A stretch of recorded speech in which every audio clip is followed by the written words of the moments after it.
ಕಟ್ಟಿದೀವಿ. ಯಾರು ಕೂಡ ದೊಡ್ಡ ದೊಡ್ಡ ಶ್ರೀಮಂತ ಕುಟುಂಬದಿಂದ ಬಂದಂತವರೇನಲ್ಲ. ಇವತ್ತು ಸಮಾಜದಲ್ಲಿ ಕೊಟ್ಟಿರ್ತಕ್ಕಂಥವ್ರು ದೇವಸ್ಥಾನಗಳನ್ನ, ಮಸೀದಿಗಳನ್ನ, ಚರ್ಚ್ಗಳನ್ನ ನಿರ್ಮಿಸ್ತಾರೆ, ಧರ್ಮಶಾಲೆಗಳನ್ನ, ಆಸ್ಪತ್ರೆಗಳನ್ನ ನಿರ್ಮಿಸ್ತಾರೆ. ನಾವು ಸಮಾಜ ಸೇವೆ ಕಾರ್ಯಕರ್ತರ ಹೆಸರಿನಲ್ಲಿ ಏನು ಮಾಡಬಹುದು ಅಂತ ಯೋಚನೆ ಮಾಡಿದಾಗ ನಮಗೆ ಗೊತ್ತಿರ್ತಕ್ಕಂಥದ್ದು ಸಂವಿಧಾನ, ನಮಗೆ ಕೊಟ್ಟಿರ್ತಕ್ಕಂಥದ್ದು ಒಂದು ಅಸ್ತ್ರ, ಮಾಹಿತಿ ಹಕ್ಕುವಸ್ತ್ರ.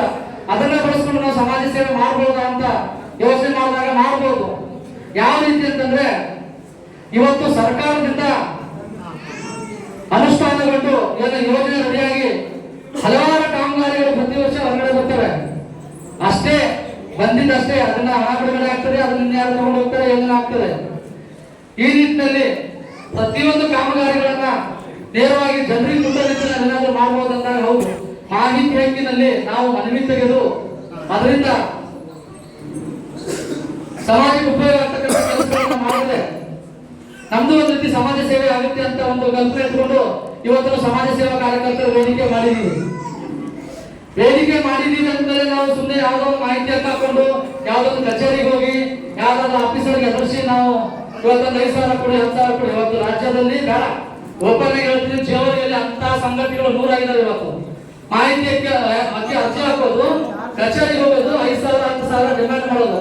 ಈ ತರದ ಸಂಘಟನೆಗಳಿಂದ ಮಾಹಿತಿ ಕಾರ್ಯಕರ್ತರಿಗೆ ನಿಜವಾಗ್ಲೂ ಕೂಡ ಹೆಸರಿಲ್ಲ. ಮಾಹಿತಿ ಕಾರ್ಯಕರ್ತರು ಅಂದ್ರೆ ಒಂದು ವಸೂಲಿಗೋರರು ಅನ್ನೋ ರೀತಿಯಲ್ಲಿ ಬಿಂಬಿಸಿದ್ದಾರೆ. ಅದನ್ನ ಅಲ್ಲಿಗೆ ಎಳಿಬೇಕು. ನಾವು ಮಾಹಿತಿ ಕಾರ್ಯಕರ್ತರು ಅಂದ್ರೆ ಬರೀ ಮಾಹಿತಿ ಹಾಕಿ ನಿಮ್ಮ ಹತ್ರ ದುಡ್ಡು ವಸೂಲಿ ಮಾಡೋದಲ್ಲ, ನಿಮ್ಮನ್ನ ಬೆದರಿಸೋದಲ್ಲ. ನಾವು ಸಮಾಜಕ್ಕೂ ಒಂದು ಏನಾದರೂ ಕೊಡುಗೆ ಕೊಡ್ತೀವಿ ಅಂತ ಹೇಳಿ ಇವತ್ತು ಸಮಾಜದಲ್ಲಿ ಸಾಕಷ್ಟು ಜನ ಪ್ರತಿಭಾವಂತರಿದ್ದಾರೆ, ಎಲ್ಲಾ ವಿಭಾಗದಲ್ಲೂ ಪ್ರತಿಭಾವಂತರಿದ್ದಾರೆ. ಆದ್ರೆ ಪ್ರತಿಭೆ ಹೊರಗೆ ಬರ್ತಾ ಇಲ್ಲ. ಕಾರಣ ಇವತ್ತು ಪ್ರತಿಯೊಂದರಲ್ಲೂ ಕಾಂಪಿಟೇಷನ್ ಇದೆ. ಸಂಗೀತ ಕ್ಷೇತ್ರಕ್ಕೆ ಹೋದ್ರು ಕಾಂಪಿಟೇಷನ್, ಇವತ್ತು ಯಾವುದೇ ಒಂದು ಡ್ಯಾನ್ಸ್ ಕ್ಲಾಸ್ಗೆ ಹೋದ್ರು ಕಾಂಪಿಟೇಷನ್. ಅತ್ಯುತ್ತಮವಾಗಿ ಸೇವೆ ಸಲ್ಲಿಸತಕ್ಕಂತ ಇವತ್ತು ಒಂದು ಅಧಿಕಾರಿ ವರ್ಗ ಇದೆ, ಅಂತವರಂತೂ ಭ್ರಷ್ಟ ಅಧಿಕಾರಿಗಳು ಕಣ್ಣಿಗೆ ಕಾಣೋದಿಲ್ಲ.